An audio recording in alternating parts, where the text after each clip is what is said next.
Okay, let's talk about something we've all been through, but maybe haven't put into words. It's that brutal, gut-wrenching feeling when you have to let go of something or someone that's become a part of your very wiring. I mean, have you really felt it? That moment where letting go feels less like freedom and more like a piece of you is being torn away? You're not being overly dramatic. That feeling is real, it's a profound psychological event, and we're about to unpack exactly why it feels so catastrophic. And this quote, man, it just hits the nail on the head, doesn't it? It's not some big public spectacle. It's a quiet, intensely personal funeral for a life you once knew. So, to really get why this hurts so much, we have to kind of perform an autopsy on the ending itself. We've got to break down what we are actually losing. Because let's be real, it's so much more than just a person or a job. First off, we're not just losing the present, we are losing a future, a whole imagined life. It's the ghost of a story we were writing, the unseen tomorrows, the inside jokes we hadn't made yet. These aren't just daydreams, they're plans and hopes that are literally built into our minds. So, in a very real way, we are grieving ghosts. And here's the other incredibly painful part: we grieve a version of ourselves. Think about it. So much of our identity is a mosaic of roles, right? I'm a partner, I'm a friend, I'm this person in this situation. When you pull out a huge piece of that mosaic, the whole picture of who you are starts to tremble. That you can't exist anymore. And get this, neuroscience actually shows that this isn't just a feeling. Deep emotional bonds literally rewire our brains. So when you sever that bond, it's not like a psychological amputation. It triggers the same pain receptors in your brain as a physical injury. Your logical mind gets it's over, but your body is still wired for that connection, and it is screaming in pain. Okay, so if letting go is like a small death, it makes total sense that it feels like pure chaos inside. But believe it or not, even in that storm, there's a map, a surprisingly familiar one. You've probably heard of the Kubler-Ross model, right? The 5 stages of grief. Well, it wasn't just made for literal physical death. It applies perfectly here. First, there's denial. No, this can't be happening.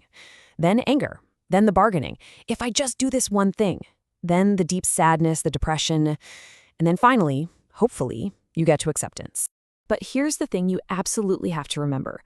This is not a neat, orderly checklist. It's a chaotic spiral. You'll jump from anger back to denial. You'll think you've reached acceptance only to be bargaining with the universe again a week later. It's messy. Why? Because healing is messy. And this messy journey eventually leads us to the hardest, most frightening part of the entire process.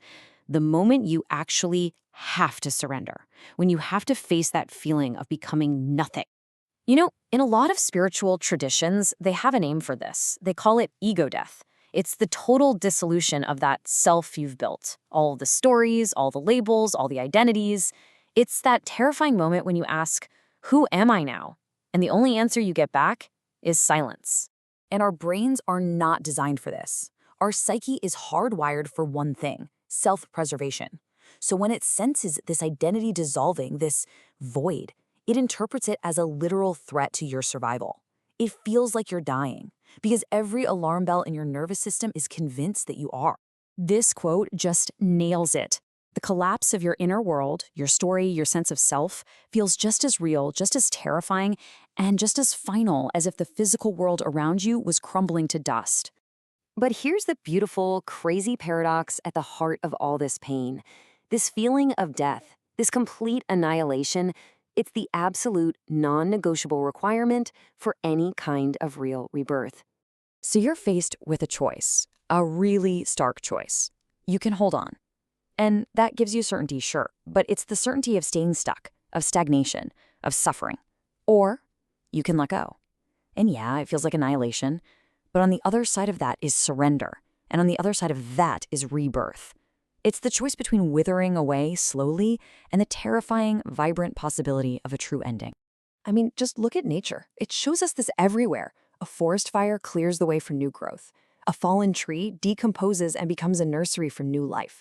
And a caterpillar, it has to literally dissolve into goo before it can become a butterfly. Breaking down isn't just the end. It's how you begin again. That agonizing void you feel when you let go, that's not emptiness. It's space. The death of that old self is brutally clearing the land so that a stronger, more authentic, more resilient you has room to grow.